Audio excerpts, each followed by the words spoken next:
Hey guys, just wanted to do a reaction video to Dave Lee's 5 reasons Tesla Semi will dominate. The Tesla Semi event was last Thursday, December 1st, and it was pretty groundbreaking in terms of technological innovation, I would say. Let's see what Dave Lee has to say about it, and I'll give you my reaction.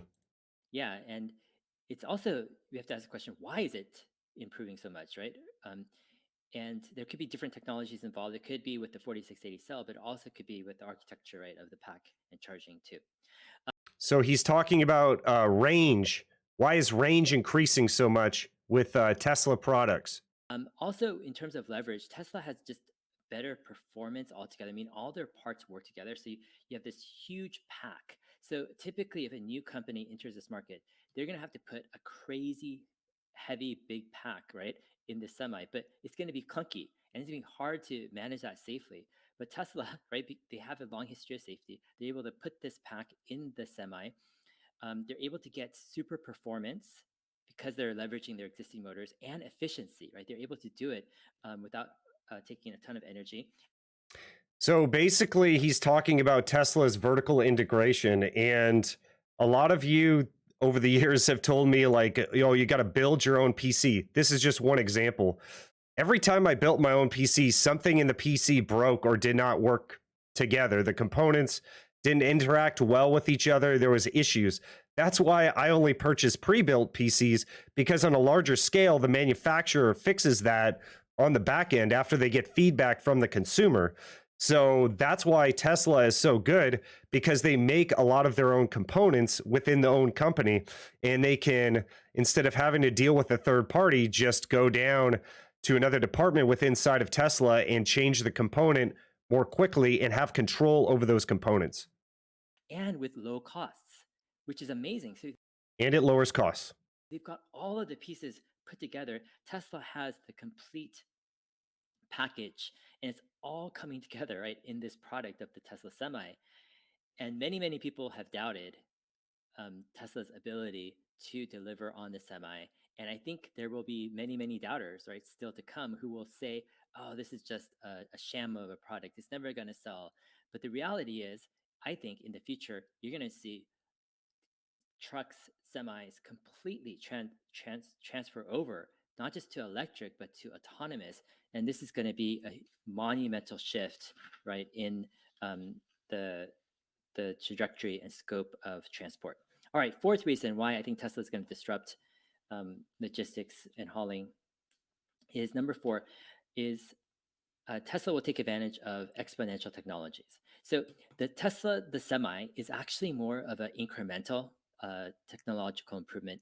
And well, let me qualify that. So my main kind of argument here is that the hardware itself is an engineering feat, right? They're leveraging the innovations that they've had with other uh, technologies in terms of motors, electronics, inverters, powertrains, all that stuff. And So that's another part of vertical integration. It's almost like they did everything the right way from day one by developing all this technology themselves. Because when I was looking at the Tesla Semi event, it kind of looked like they were using parts from the Model 3. The engine looked almost the same as the Model 3, just had a bigger drivetrain around it. They said that the drivetrain is from the Model S. Um, all the technology is from the small cars that they just tweaked to make a semi truck into uh into what it is from the smaller cars, with the technology that already exists. And they didn't have to go out to another company to get that technology. It's all in house. So it's amazing that they can do this. they're putting it into this product. And going forward, the Semi is going to rely in terms of hardware on that engineering innovation to improve its product. But you're going to get kind of more of an incremental improvement in the product over years, right? So the Tesla Summit will be better in 5 years, but will it be like radically better? Will it be able to get 1,000 miles or 2,000 miles? No. Will the cost drop in half? Not necessarily, right? This is more incremental improvement. Look at all of Tesla's cars. They improve over time, but it's not like lightning fast change like software. So here's where I want to make the comparison is with software. That's where you start to see some. I don't know. I would disagree with Dave on this point because they're basically making improvements to the vehicles on the fly on the assembly line production. No other company does that. It usually takes years. They're making lightning fast improvements on the existing models without telling anyone that it's happening. Third party consumers like YouTubers and things like that have to come out with, hey, I saw this on the car, the Sandy Munros of the world, let's say. I saw this. We didn't know about this. This is a new production technique that no one else is talking about because Tesla's not going to tell you because they want you to buy new cars, used cars, everything like that. But yeah, the innovations are made on the fly way quicker than any other company could make them. And that will be brought to the semi.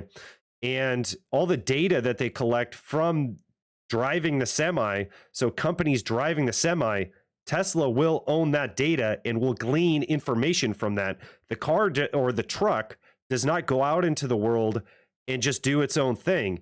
They get real time feedback on what the truck is doing, what problems it's encountering, can talk to the driver, can talk to the company, obviously, or they could just get that from the computer that's on board the Tesla. So this is very powerful mechanics. Let's listen further. Exponential, some super fast change, especially when you are going into the areas of artificial intelligence.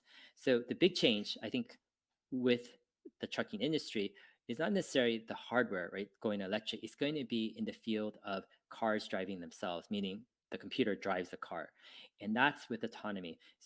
So they didn't really talk about autonomy because I don't think that they want to scare truck drivers away from driving the truck or companies away from firing their truck drivers. They were fairly inviting in terms of the operator of the truck. It's designed ergonomically to fit the whoever is going to drive the truck. It's got two huge screens on either side. It's got a huge windshield. You could walk into the truck. You don't have to stoop or anything like that. There's plugins for all your peripherals, all these USB plugins. You could put an iPad next to you. You could put other sorts of screens. There's a lot of space and you're in the center of the vehicle. Like the ergonomics are going to be way past what any other truck has done. So if Tesla's able to solve autonomy and they can get neural nets to drive semi trucks by themselves on the road, this is going to remove the human in the picture, in the whole cost equation. And if you remove the human in the cost equation, the cost drops significantly. Not just that, you're able to increase usage of the hardware as well because the computer doesn't tire, so you just need the charging. The result is going to be you're going to have a radically lower cost of transport, right? And more transport is going to be more people are going to use transport, right, to ship goods, and this is going to, I think, radically change, um, perhaps even in a bigger picture, the cost of goods, because if you take away the human cost of transport in the bigger kind of picture of what a product costs, you're going to see products trend down over time in price. So this is huge because he's talking about deflation. So every time you go to the supermarket, everything got there by a diesel truck. I mean, yeah, I don't even think that, I mean, how else would it get there? Like it's all delivered to the supermarkets by a diesel truck. So you eliminate the maintenance on that truck, you eliminate fossil fuels from that truck. Electricity is going to be half the cost no matter how you frame it. The maintenance on the vehicle is going to cost a lot. And then one of the huge things that they dropped in the semi event was the truck brakes itself. So it's way safer because the drivetrain brakes itself instead of relying on brakes that can fail. That's why they have all those runaway truck ramps, etc. And then you recapture the energy as you're traveling downhill. It's just leaps and bounds better than a diesel engine. At least with the labor and the shipping cost portion. The question, though, is how will Tesla capture, right, some of this value? So some of the value will be captured by logistics companies, et cetera. But a lot of the value can be captured by Tesla because Tesla, hypothetically, um, if we assume that they solve autonomy and that there aren't others that are, for example, as good or better than Tesla, if that's the scenario, then how can Tesla capture, right, um, enough and a significant amount of that value created? I think one option is Tesla can release their own fleet over time and develop their own logistics operations where they're able to ship things. But they also can do things where they could add a subscription or a kind of transportation as a service model where the trucking companies have to give Tesla either a monthly fee, um, a yearly fee, or a per mile fee to use autonomy. So, yeah, this is 10 out of 10. There's so many different ways that you could monetize all these features, software subscriptions, selling energy to the trucks, uh, just service, um, just so many ways.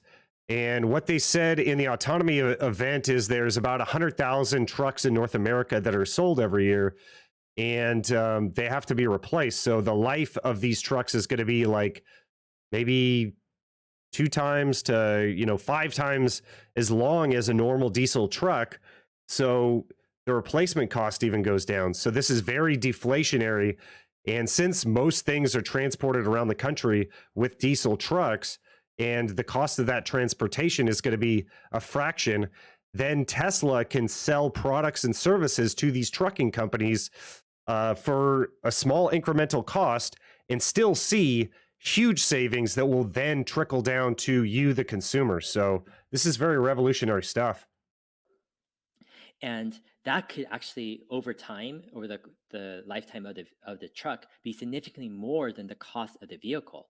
And the margins off of that, if Tesla was to do, let's say, a monthly or yearly subscription, could be just amazing because the initial cost of the vehicle, the cost of goods is taken care of, right? And they get margin as well. But all the extra subscription revenue after that for the next whatever years is going to be basically pure, right, profit, going to the bottom line. So Tesla has a very, very interesting business model where they can take the hardware in and of itself is actually an interesting, profitable machine.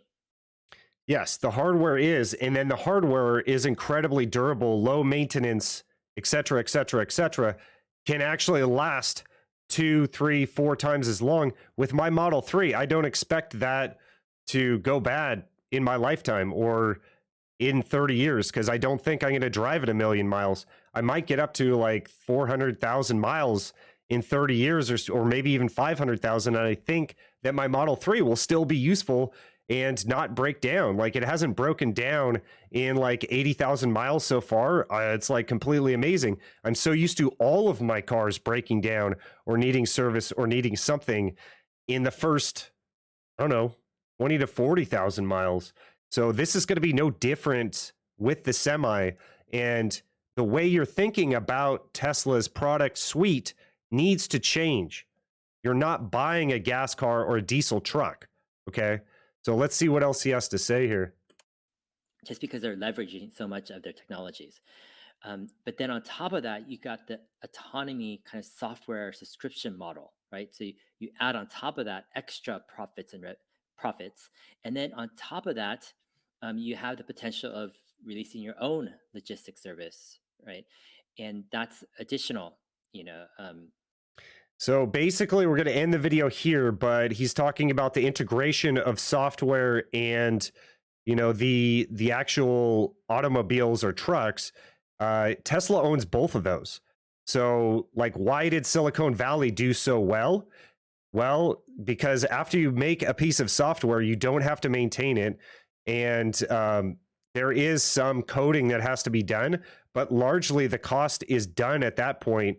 And then you sell it to consumers who then use it, and the margins are extreme. That's why Google, Facebook, and other companies have done so well, is because they're selling software that, does need some maintenance, can break down, but breaks down way less than any previous types of services. So It's very hands off, and you get a high return on investment on these types of investments.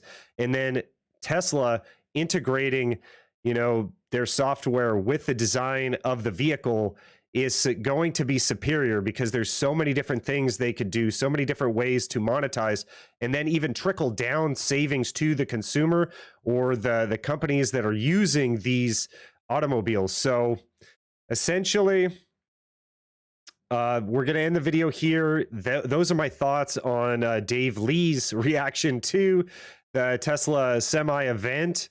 And he makes some great points here. And this is why I'm a Tesla investor. And this is why I will continue to buy into Tesla. And I am pleasantly surprised and pleased that the stock is going down, because now I have an opportunity to purchase more stock at a discounted rate.